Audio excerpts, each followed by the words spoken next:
Hey fam, welcome to my channel. If you are a regular, welcome back, and if you're new, make sure to hit the subscribe button. I know a couple of you who watch my videos but you haven't subscribed yet. Please subscribe. It's road to 5k and we are really close, so I would love to achieve that milestone sooner rather than later.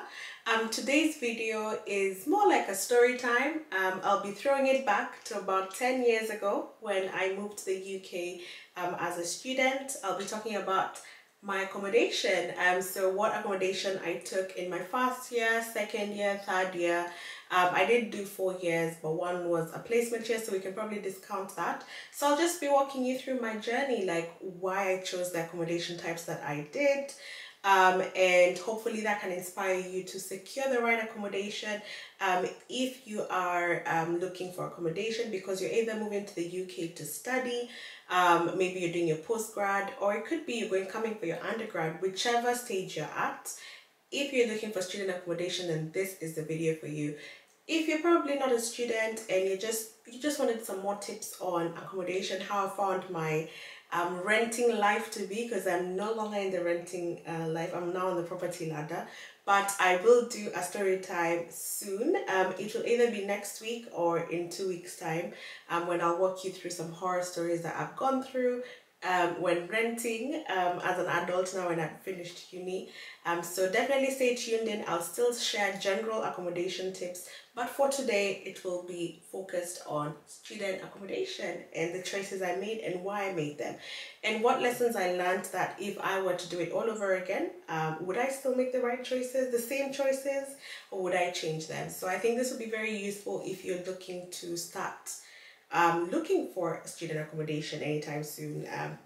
Yeah. Hey guys, today's video is sponsored by Amber, which is a platform used by students to find accommodation near their universities. So they are actually Southeast Asia's largest student accommodation provider, and they have over 20,000 listings across the globe, from Australia, Europe to US. And as you can see, they are rated excellent, as you can see there on the screen, by Trustpilot with over 2,000 reviews. In terms of how it works, all you need to do is navigate to amberstudent.com and search against the university that you will be joining or you're already part of. In this case, I will search against my alma mater, which is University of Manchester. And the listings, as you can see, we have 32 listings. You can use the filters at the top to specify criteria that's important to you. In this economy, price is probably the most important. So if I filter for listings within £200 a week price range, and sort for what's closest to the university, I get about 14 listings. And if I click on the first one, just to show you how it's like, just to get a feel of how it's like on the platform, you'll be able to get more information about the property, pictures, videos, which are very useful, especially if you don't have an opportunity to go visit the property, specifically for international students.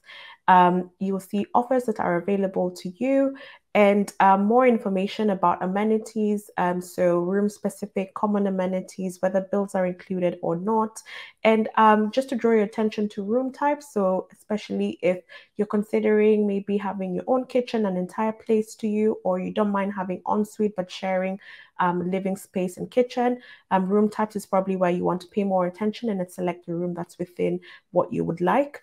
And also a cancellation option that definitely worth calling out. No visa, no pay. This is very useful for international students who maybe you haven't secured your visa yet, but you do want to get started with securing your accommodation, especially because they run out. Now is the busy period, so you definitely want to secure a place if you plan to join in the autumn. And yeah, so if you'd like to find out more information, please click on the link in the description section of this video. Also get in touch with the team. You can do this on the platform. As you can see, there's a chat function, and there are also contact details within the website itself. So just to start off, in my first year, so when I was coming, just to give you the context of my situation, I had no family here. I knew nobody, basically.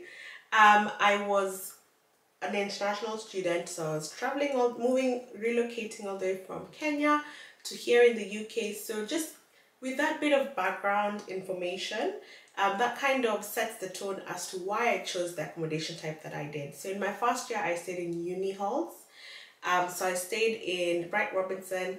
So for those of you who your alma mater is Manchester, you know that they have different accommodation options for the uni. So they have campus accommodation, then they have Victoria Park, which is kind of like in the middle, and then Fallowfield, which was like the furthest away. So because I knew nobody and I was coming to a new country, new city, new people, I was just really like reserved.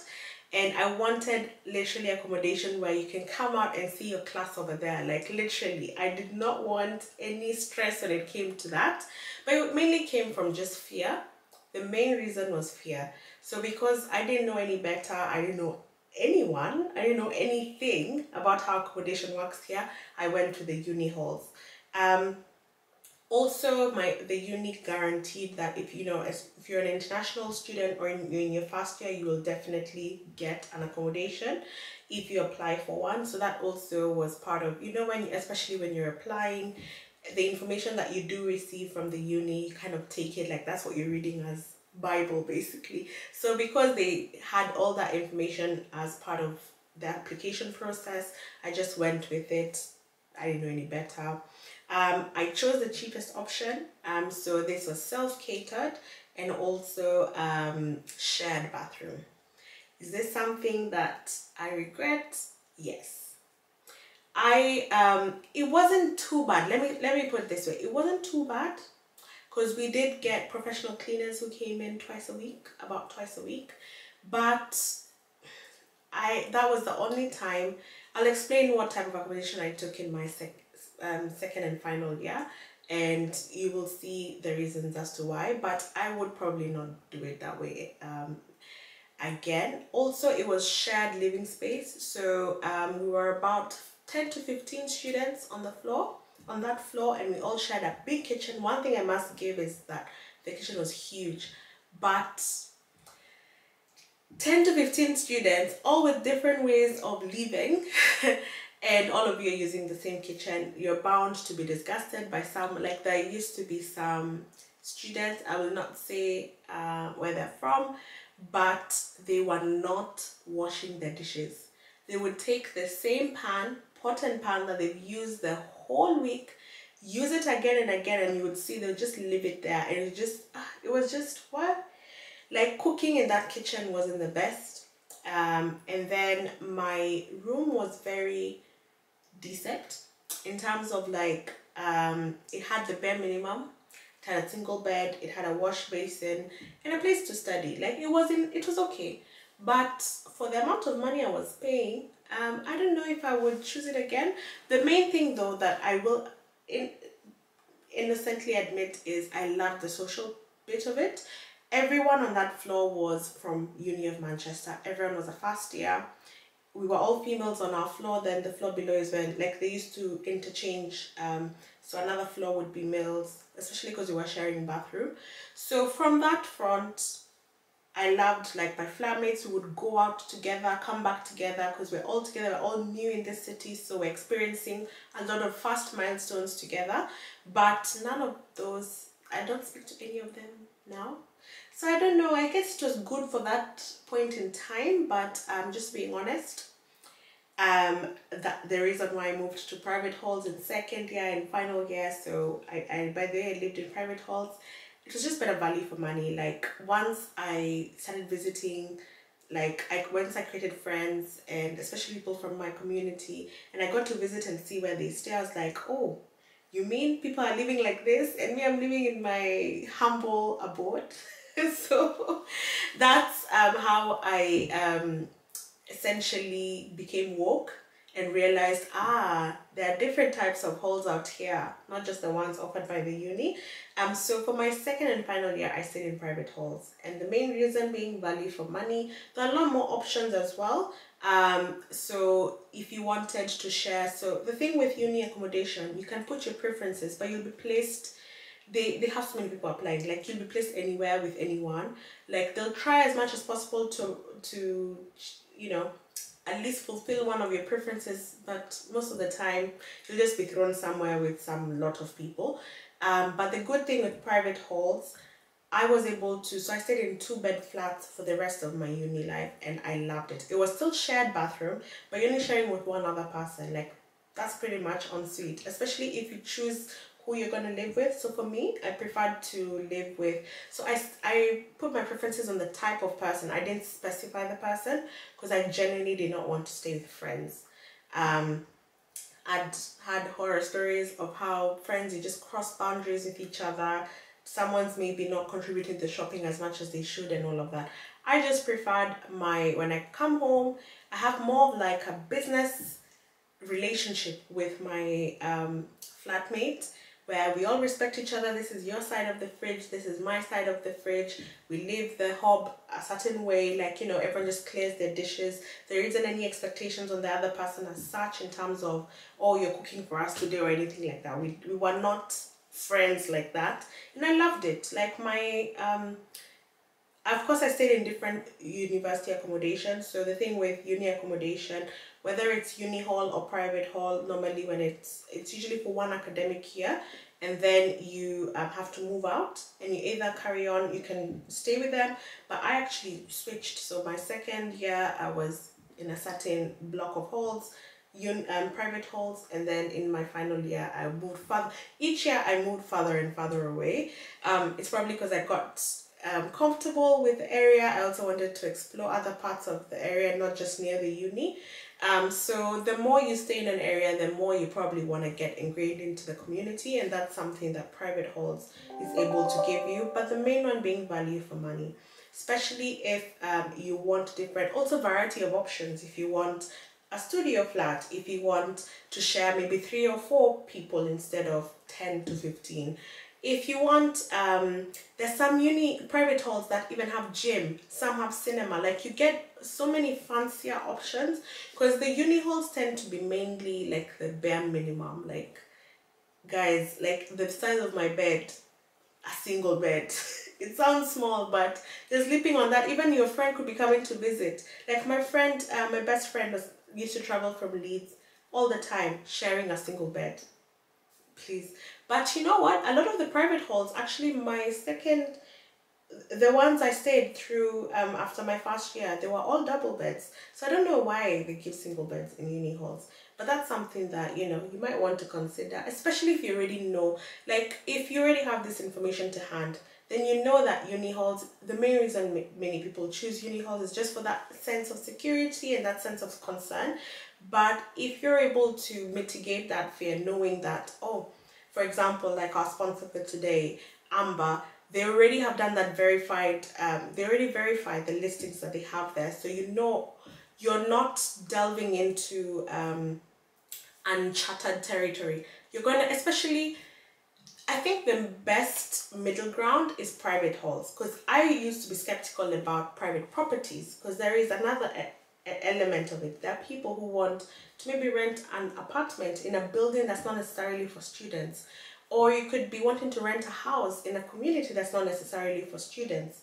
So that to me felt extreme, because I was like, how am I going to start dealing with that paperwork, or how do I start dealing with landlords directly? Like, there's that comfort of having to just deal with accommodation student provider instead of directly with tenants. Like, I didn't feel like I was ready for that. And also private halls, they tend to have bills included in the rent that you're paying, so you don't have to deal with the admin of managing bills, or even like a lot of the private properties, if you go the private property route, normally you have to pay per month. They don't align with the academic year, because to them you're renting their house, you're renting their flat. So I just didn't want to deal with all of that. And to me, I'd say if you want to live student life and you just want to have best of both worlds, I'd probably say private halls are the way to go. It's what I would advise. Even my sibling is about to come to uni, I would be like, just skip the whole uni hall thing, because I've done it. And unless your uni is proper fancy, mine, the rooms are bare minimum. You will not get a gym.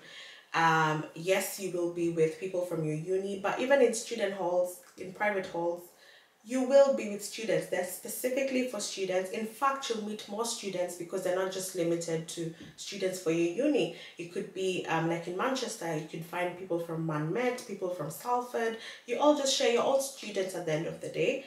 So yeah, I would definitely say I enjoyed living in the accommodation that I stayed in for my second year. In fact, a lot of my friends, we ended up booking the same block. So, you know, when you come back home, you go to your friend first or this other friend. Like, there were so many of us in one block. And then in my final year, I moved far away. I think I just wanted to focus on my dissertation. So I was away from everyone, but it was still private halls. Let me just check that I have not left out anything else. I would say something to do with private halls. Other than, of course, I wanted more value for money. I wanted more privacy. So I was not going to do the whole 10 to 15 people a floor type of thing. I wanted two bed only, not even 4-bed. I wanted just one other flatmate. And honestly, it's because studios are just so expensive. Otherwise, I would have preferred to even be in a studio. Something that is worth mentioning about private halls that was definitely very different to uni halls is I needed a guarantor.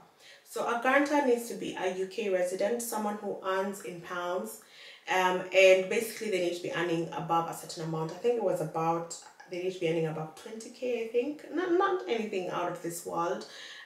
So yeah, I used my family friend, one of our family friend. So that's something that comes with private halls.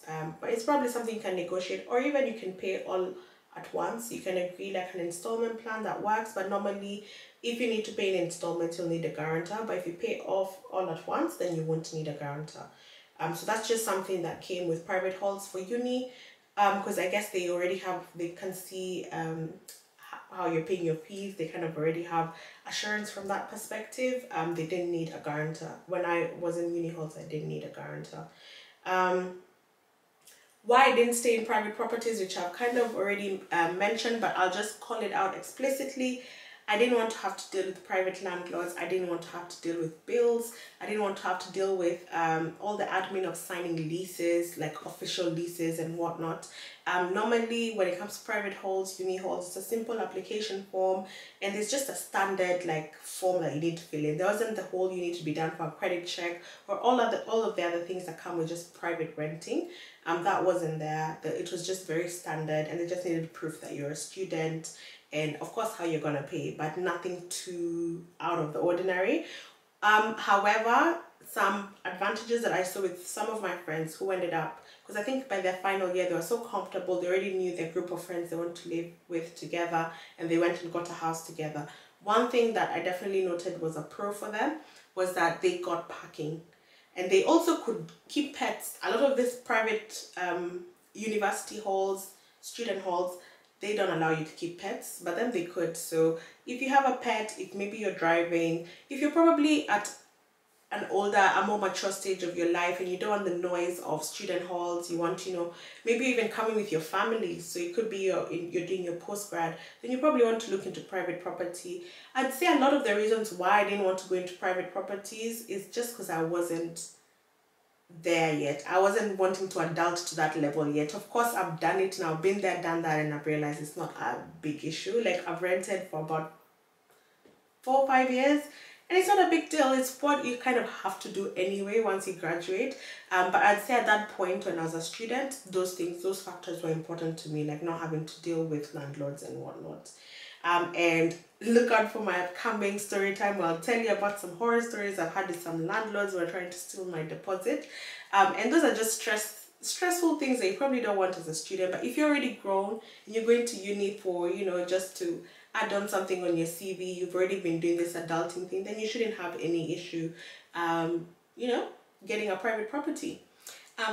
Let me know if you'd like me to cover specific things, if you have any questions. Also check out my study abroad series where I cover more about my study abroad journey, which happened, yes, quite a few years back, but it's still very relevant, very valid.